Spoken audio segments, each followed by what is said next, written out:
Elizabeth Ann Bailey was born August 28, 1774, in New Rochelle, New York, to a prominent family.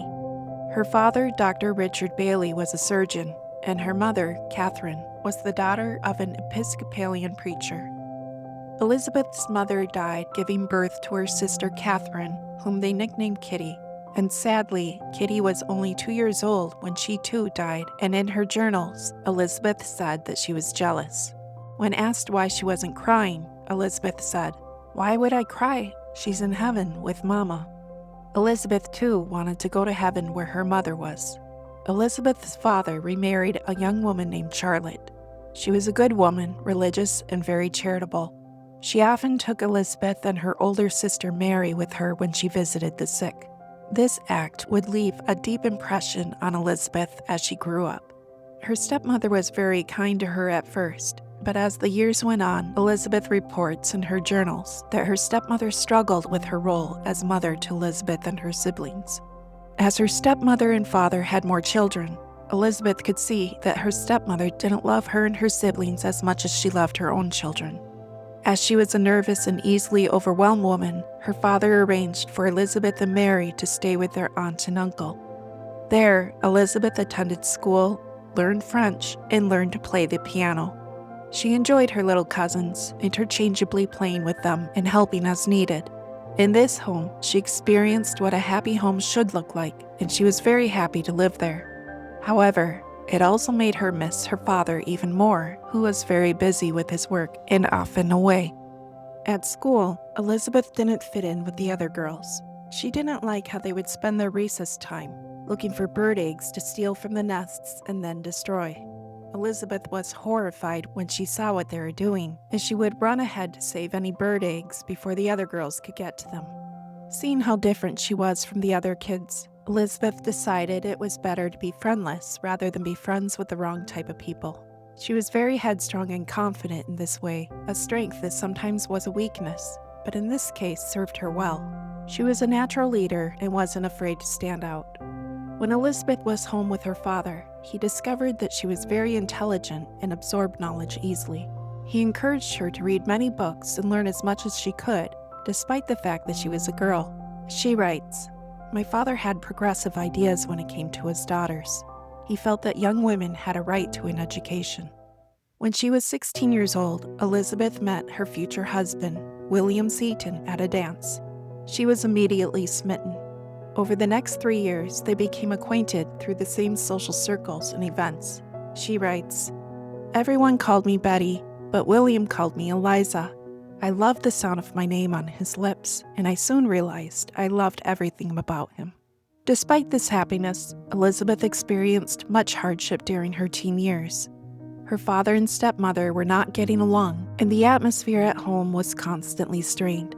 Although Elizabeth had a deep faith, the sadness she felt, along with the need to escape her depressing home life, made her longing for heaven that she had as a child get only stronger, and she fell into a depression. One day, she was tempted to end her life. She writes, "As my father was a doctor, we had laudanum in the house. I had read that people died from consuming too much of it. I caressed the bottle. It would be so easy.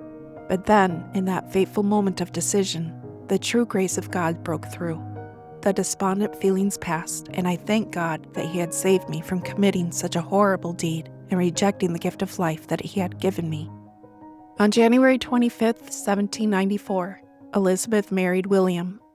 They were very happy living in a nice brick row house near their Episcopalian church. They were part of New York society and took turns hosting parties and dinners.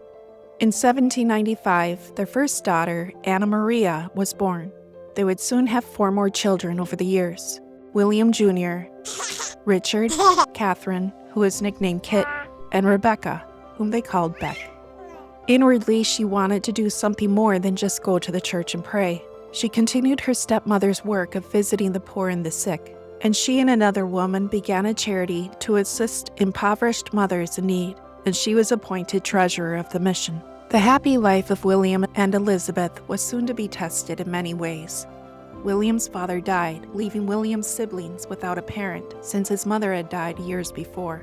They took in his 7 siblings, along with their own children, and were forced to move to a larger house, although it was not as nice as their previous one. Elizabeth found a silver lining in her sister-in-law, Rebecca, who was 18 years old. Both women loved their faith very much, and Elizabeth found in Rebecca a kindred spirit, calling her her soul sister.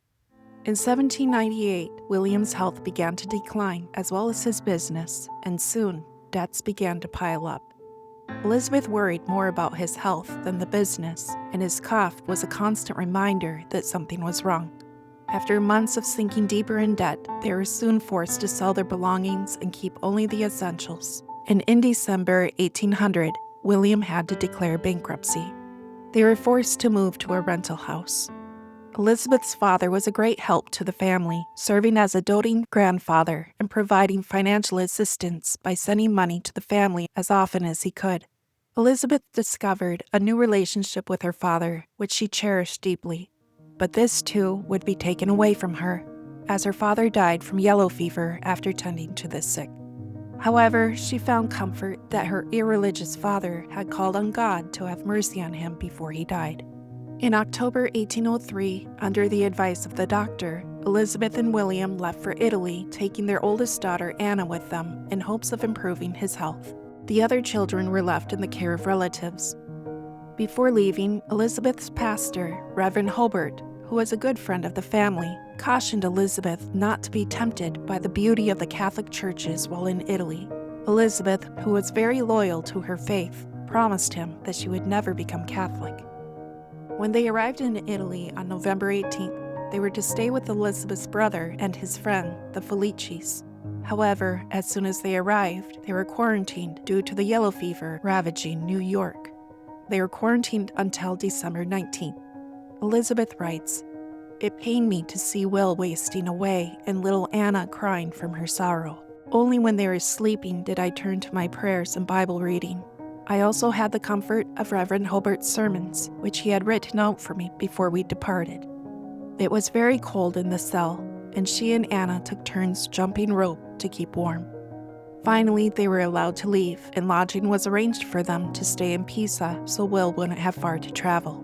However, he continued to get worse, and he died on December 27th. Just like his father before him, Will hadn't been very spiritual or practiced his faith, but he called out to God for mercy before he died. With William now gone, Elizabeth only wanted to return home to her family, but the next ship wasn't scheduled to leave until February. During that time, she stayed with the Felicis, who insisted that Elizabeth and Anna learn about their Catholic faith. Elizabeth, who was heavy in grief and too tired to argue, listened out of politeness, but inwardly had no intention of becoming Catholic.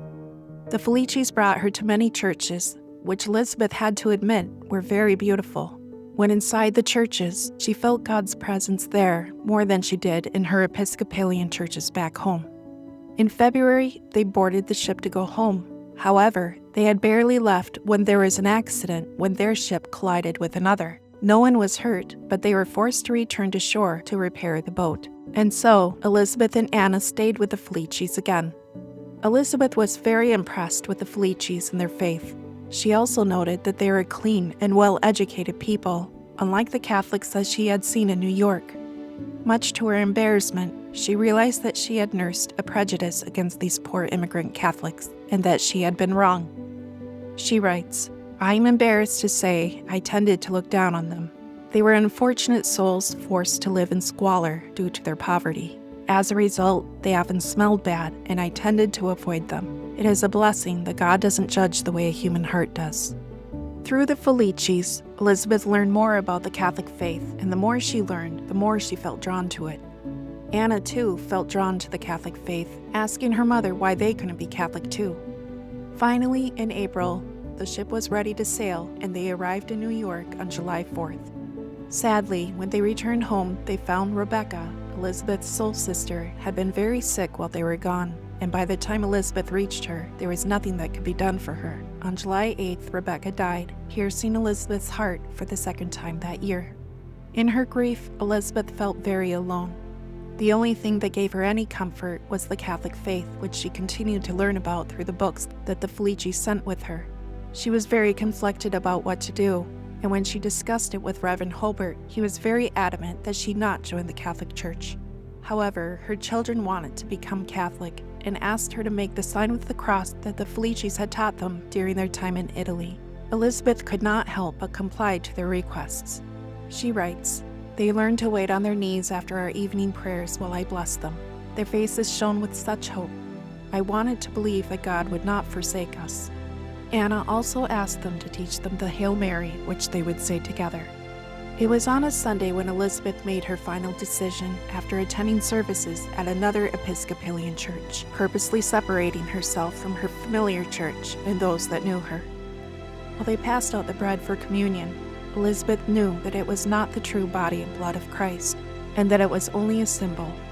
She yearned for the real body and blood of Christ. She wrote in her journal, "I went into that church a Protestant and came out a Catholic. My decision was made, and I felt a great peace. My heart was light for the first time in months." With the help of the Felicis, who arranged for Elizabeth to talk to a Catholic priest, Elizabeth professed her belief in the Catholic faith and joined the Catholic Church on March 14, 1805. She was blissfully happy. Unfortunately, there were consequences to her actions, and Elizabeth was not prepared for her family's reaction. They were very angry with her, saying that Elizabeth had disgraced both the Seton and Bailey names. They had been helping Elizabeth financially since Will's death, but now they withdrew their support. Again, the Felicis stepped in to save the day, sending Elizabeth money. Elizabeth made her first Holy Communion on March 25th, and this gave her great joy and strength. She wrote, "When the moment finally came, I felt so full of joy and gladness. My Lord was truly with me. We were united. He was my defense and my shield and my strength. I was no longer alone."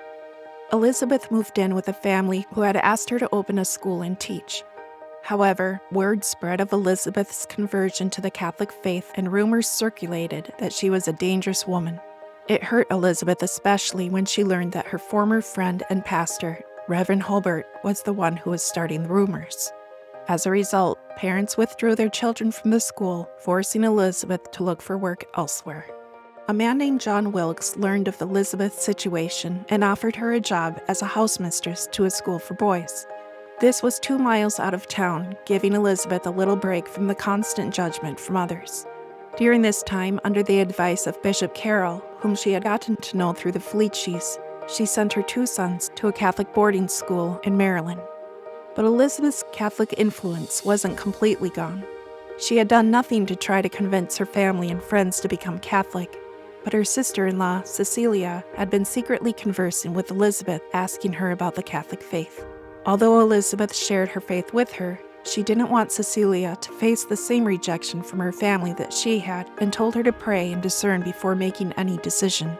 However, the family soon discovered the letters, and both Elizabeth and Cecilia experienced their wrath. They locked Cecilia in her room and threatened to disown her. However, Cecilia escaped through her bedroom window and ran the 2 miles where Elizabeth was staying. She joined the Catholic Church on June 20th, 1806. Elizabeth couldn't be happier and welcomed Cecilia without reserve, but knew that they were in even deeper trouble with the family. The full fury of the Seton clan was leashed upon us. Little did they know that Cecilia's sister Harriet had also been sending me secret messages asking me about the Catholic faith. Harriet was engaged to Elizabeth's brother, Barclay, who was serving as a doctor in the West Indies. Both Elizabeth and Cecilia were shunned by the family, and Elizabeth's godmother told her that she had written her out of her will. Her children were not even allowed to play with their cousins anymore, and any time that Elizabeth passed by someone in the street, she heard whispers and laughter. She writes, "Sometimes it seemed as if there was nothing worse than to be Catholic in New York. But God sent someone to be in Elizabeth's corner." She became acquainted with Father Dubourg, who was visiting from Maryland. He was the president of St. Mary's College and had come to New York to try to help raise funds for the school. Upon talking with Elizabeth and learning of her situation, he suggested that she come to Baltimore to open a school for girls. With the added benefit of being near her boys and knowing that they could attend college for free, Elizabeth agreed. So in 1808, she relocated to Baltimore, and by October, they opened the school for girls. Here in Baltimore, there were many Catholics, and Elizabeth was even more impressed with the churches there than she had been in Italy. In the school, which was inside a small house, Elizabeth taught the 4 girls plus her daughters the usual subjects, and for an extra fee, music, dancing, and drawing. They prayed the rosary every day, and on Fridays reflected on the Passion. On March 25, 1809, Elizabeth made private vows of religious life to Bishop Carroll, although no community or rules had been formed yet. A few other women wanted to join her, including Cecilia, who is still back in New York, and her sister Harriet. With the added women and increasing amount of children joining them, they outgrew their little house, and Elizabeth began to pray for direction on where to go. She writes, "I had hoped that a house might be found nearby, but God had other plans. I felt the Lord instructing me to ask Mr. Cooper about it and that he would provide for us. I sought the counsel of Father de Bourg, who suggested that such an instruction may have only been my own wishful thinking, and if the Lord truly wanted Mr. Cooper to intervene, he would have instructed him." Indeed, that very same day, Mr. Cooper went to see Father Dubourg and offered him the sum of $10,000 and the use of a large farm that he had purchased in Emmitsburg. It was quickly decided that it was to be our new home. Although Elizabeth was confident that this new direction was from God, she felt nervous about moving into the country, so far away from the city life that she knew. Not only that, but her daughter Anna, who is now 14, had fallen in love with a man named Charles who had been pursuing her, and now she didn't want to leave.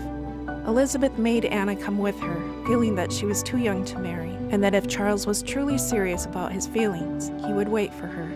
Anna went, but she wasn't happy about it, as she let everybody know. Once they moved into the new farm and became somewhat settled, the women referred to Elizabeth as Mother.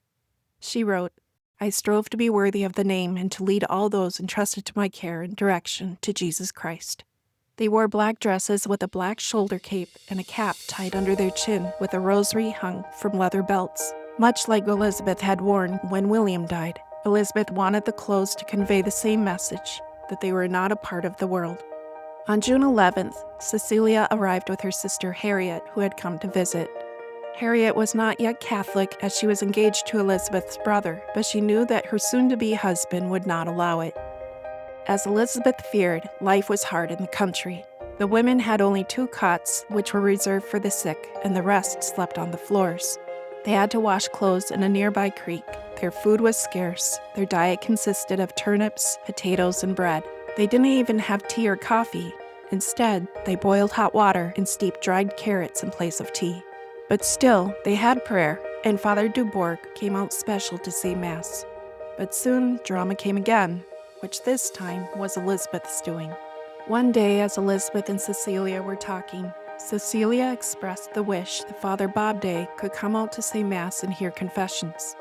Elizabeth had benefited much from Father Bob Day's spiritual direction as well, but when she presented the suggestion to Father Dubourg, he forbade it.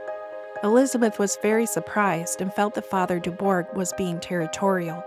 She complained to Archbishop Carroll about it. This would prove to be a mistake.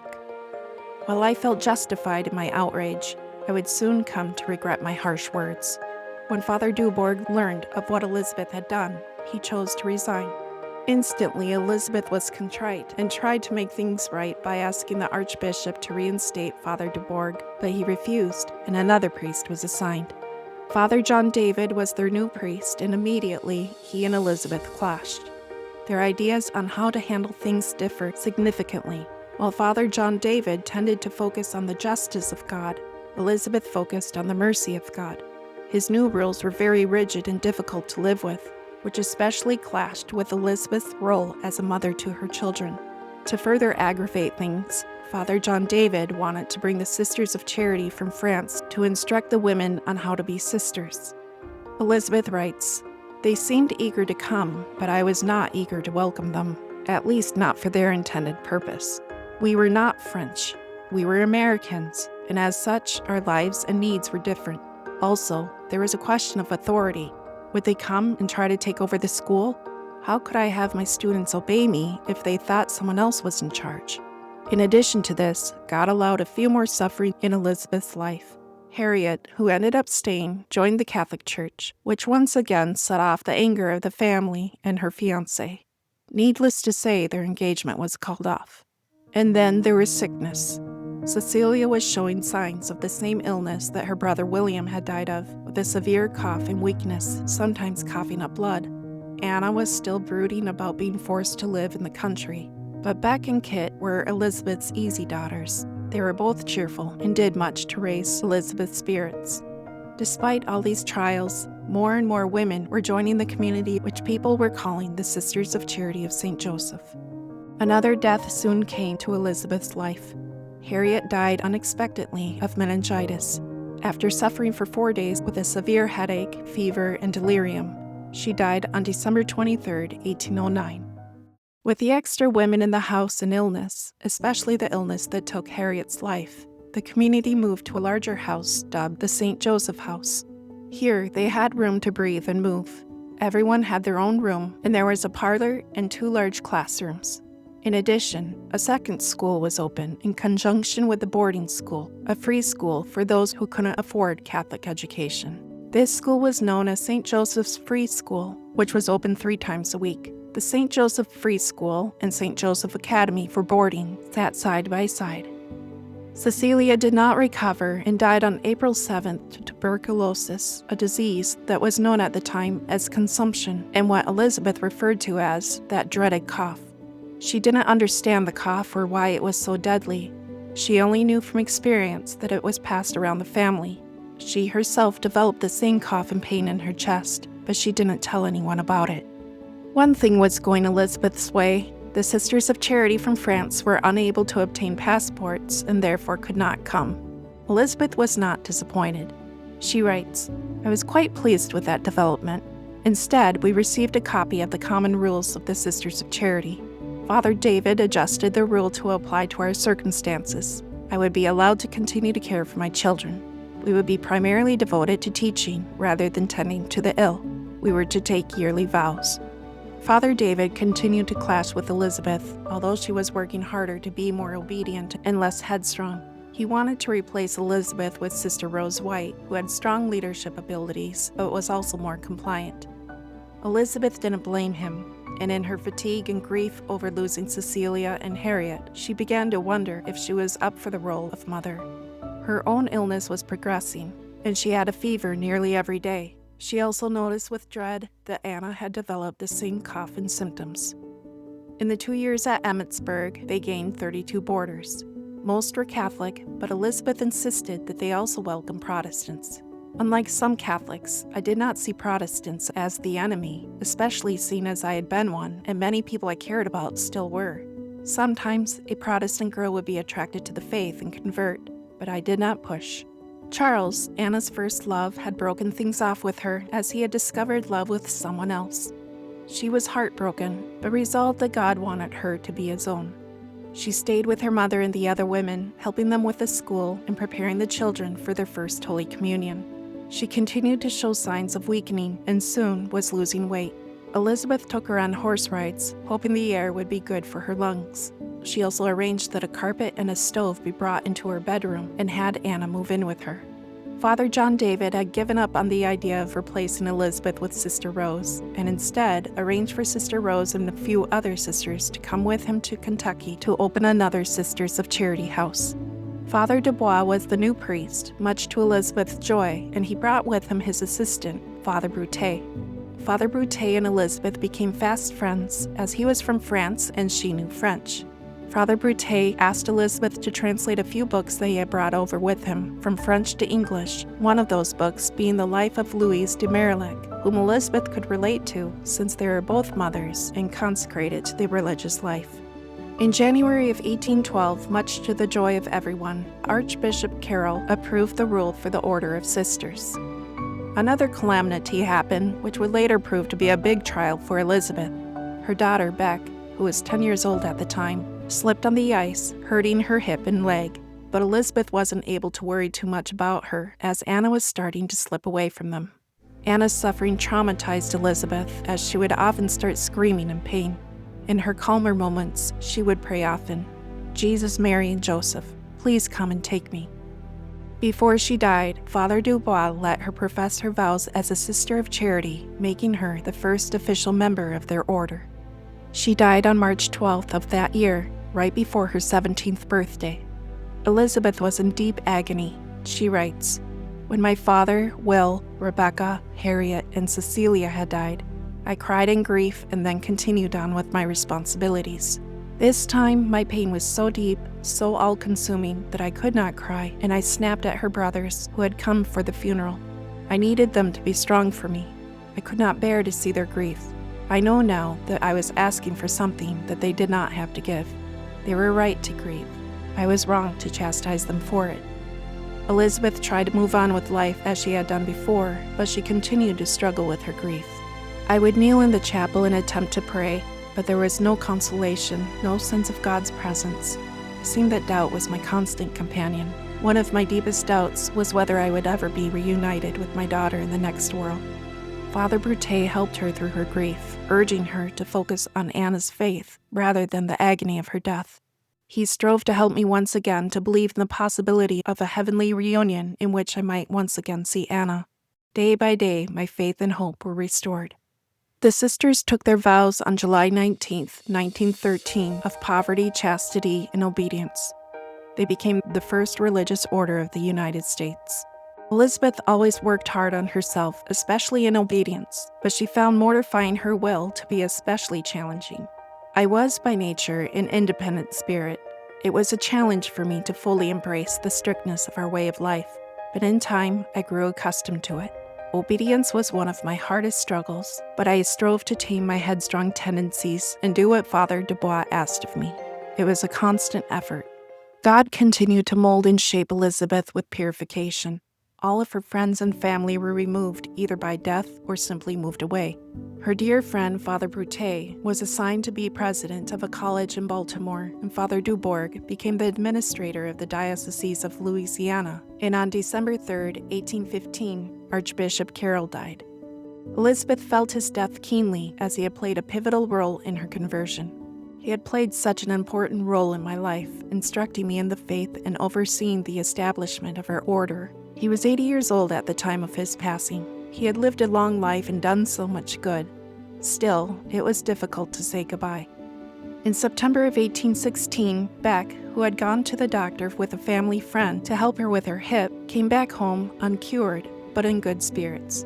Her brother Richard, who had come home to visit, entertained her by playing catch with her while she sat in bed, and in hopes of distracting Beck from her constant pain, she wrote to an old friend of hers asking her to send a doll. But Beck's pain had become so bad that not even toys could distract her anymore. Elizabeth remembered a time when Beck was 5 years old. She had said to Elizabeth, "If we have the crown of thorns in this world, will we not have roses in the next?" At the time, it was such a wise and profound observation to come from such a young child, but now she was embracing that excruciating crown. She felt the Lord had sent her the suffering because she had failed to be pious enough. She sought comfort and forgiveness in the sacrament of confession. She wanted to die so that she would no longer be able to sin. She did wish to live until Christmas, but that was not to be. She died on November 3rd. I held her close until I felt all the warmth go out of her. We buried her next to Anna. My two sweet girls were together in death, hopefully reunited in heaven. Kit was the only remaining daughter left, and she lived a long life well into her 90s. Elizabeth had become sicker. The doctor recommended bloodletting the abscess on her breast, and he bloodletted her in both arms, but it didn't help. Soon, Elizabeth was confined to her bed, where she spent her time writing letters, helping with the schools, and advising her two sons who seemed to be lost in the world. With so many deaths in her life, her hard work, and her long illness, Elizabeth longed to go to heaven. There were a few times they thought she would die, and the last rites were administered. But Elizabeth didn't leave this world until January 4th, 1821. As she lay dying, her last words were the prayer, "May the most just, the most high, and the most amiable," to which her sisters helped her finish, "will of God be accomplished forever." She then breathed her last. She was 46 years old. Elizabeth was canonized on September 14, 1975. She is the patroness of Catholic schools, teachers, and Catholic converts.